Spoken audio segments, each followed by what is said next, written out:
Blackstone Publishing presents The Year of Peril, America in 1942 by Tracy Campbell. This book is read by Paul Heitsch. For Robin. Preface. 21st century data mining offers a fascinating clue about what was at stake in the months following the attack on Pearl Harbor. Google Books Ngram Viewer is a search engine that displays the frequency with which a specific word or phrase has been used in printed material over the past centuries. It finds that one word was used more often in 1942 than in any other year since the United States was founded, more than in 1776, 1812, 1865, 1917, the years of the Depression, the Cold War, or after 9/11. The word is democracy.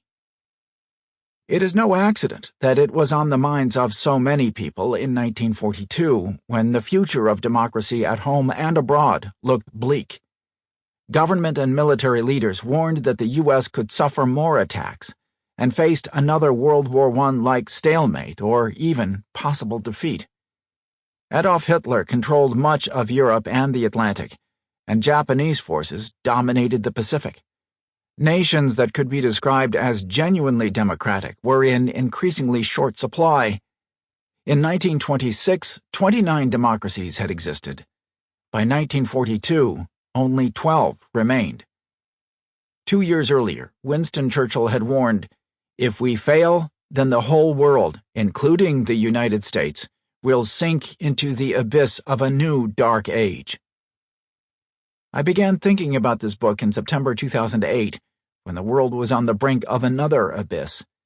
The financial crisis was unfolding, and the nation's economy teetered on the verge of collapse. Barack Obama and John McCain left the campaign trail to attend an emergency meeting at the White House with President George W. Bush. The crisis was escalating to a point where no one seemed to know what to do, and the fragile bands of credit and commerce that held a capitalist economy together were ready to snap. During that period, the New York Times noted, the prognosis for the American financial system was sliding from grim toward apocalyptic.